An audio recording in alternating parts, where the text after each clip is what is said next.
I want to laud this House because of the policies that we have been making, both on the finance front and also on the budget, because these are laws that we make. And even budget making process, Honorable Speaker, is part of lawmaking in one respect.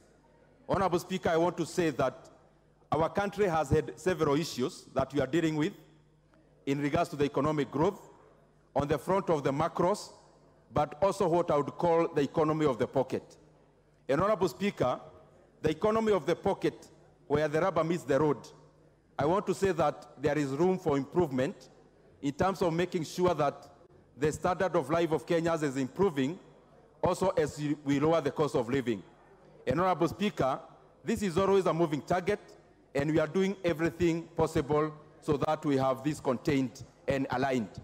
But Honorable Speaker, it is important also that we celebrate some of the issues that are happening in our country. Even with the hardships that we have in our economy, Honorable Speaker, it is important that I mention to this House that through the policies that we make, we have been able to contain inflation as one of the parameters of macroeconomics, Honorable Speaker. And I want to say that a year ago where we were in terms of inflation, in regards to now or comparative to now, we are in a much better situation. And Honorable Speaker, I say so because our inflation was almost going into double digits.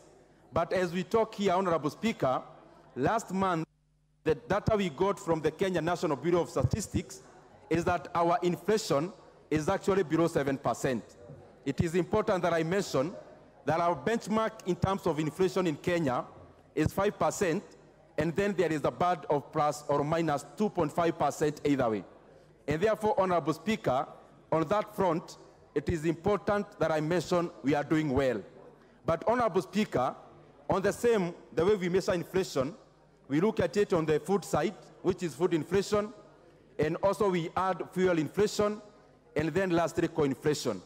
I want to say that we have been doing pretty well out of the fiscal policies that we have employed in terms of containing food inflation.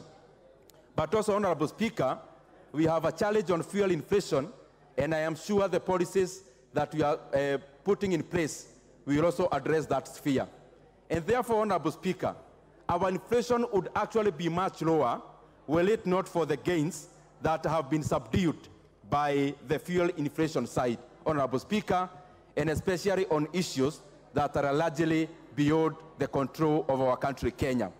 But Honorable Speaker, also, on the other parameter of economic growth, it is important that I mention to these colleagues of mine who have been very, very instrumental in also shaping the decisions that we make as the Budget Committee, but that notwithstanding the economy of the pocket that is not doing so well, Kenya as a macro economy, Honorable Speaker, is actually doing very well comparatively globally. Honorable Speaker, in the first quarter of 2023, Kenya economy grew by 5.3%. Honorable Speaker, in the second quarter of 2023, the Kenyan GDP grew by 5.4%. Honorable Speaker, this is not just the Kenyan data, but data from even Bretton Woods institutions like IMF and World Bank.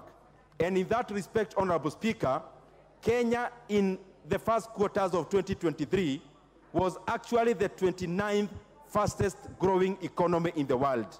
Honorable Speaker, these are things that are important to mention, where I also comment that there is also something that we need to do to make sure that this economic growth is felt in the pockets of Kenyans. Honorable Speaker, why are we making this supplementary budget? Honorable Speaker, I'll mention just a few, because I want to conclude in the next 5 minutes so that we go to also the debate. And I want members, kindly, if it's possible, because this is the essence of this debate, you may conceptualize it. The essence of making this supplementary is, number one, to address the issue of payment of interest rates so that we can go step by step. The real reason of having this supplementary budget now is because we as a country want to provision enough resources for the payment of interest rates. Out of the total increment of this budget of around 200 billion, 145 billion Kenya shillings is an increment in the payments of interest rates. Honorable Speaker, one would ask, why are we doing it now? And we just did our budget in the month of June. The reason is this, Honorable Speaker. From the month of June to date, we have had two main issues happening around interest rates. One is the interest rate itself, which is the cost of money. Honorable Speaker, we have had to raise our interest rates as home so that, Honorable Speaker, we can make Kenya attractive for capital inflows. Honorable Speaker, this is a contractionary measure, Honorable Speaker, that we are doing as an economy. Honorable Speaker, interest rates, therefore, domestically and globally, have been rising. And therefore, the cost of our debt has been rising. And therefore, we needed to provision monies for the payment of this interest rate. On the second front is Forex. Honorable Speaker, our debt 1 year ago was 50-50, 50% domestic and 50% foreign.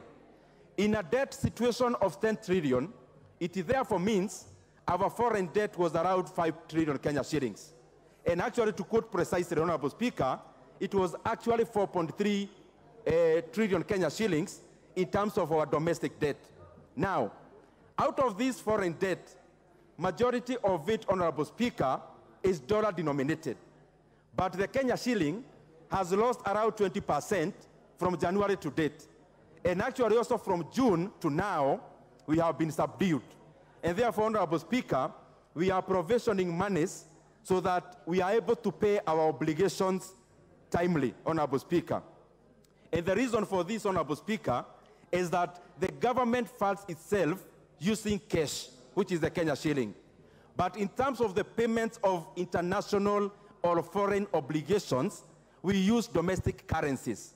That is where there is a loss, Honorable Speaker, and therefore our country will be spending an extra 145 billion Kenya shillings as an increase in cost of our debts when it comes to repayment of our interest rates alone.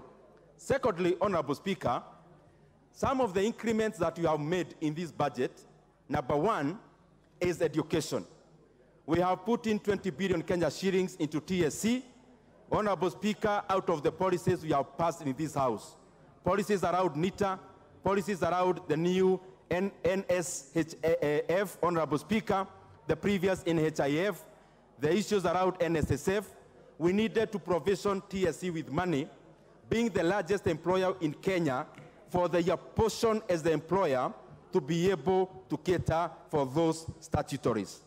Honorable Speaker, secondly, and I want members to also be keen on this, we have also provisioned around 5.4 billion Kenya shillings that is going into bridging the gap of the deficit of the JSS funding in terms of capitation. Honorable Speaker, in this budget, we have provisioned that money. Honorable Speaker, in this supplementary also, we have provisioned monies for the new funding model of the tertiary education. We have put in over 4 billion Kenya shillings into giving scholarships and loans to TVET students. And on the other side of the universities, Honorable Speaker, we have provisioned enough resources for the intake that is currently in course and the next intake. Honorable Speaker, we have also provisioned 3.4 billion Kenya shillings, monies for the infrastructure of JSS institutions. And Honorable Speaker, we have also recalibrated that. That money will no longer be going to the Ministry of Education.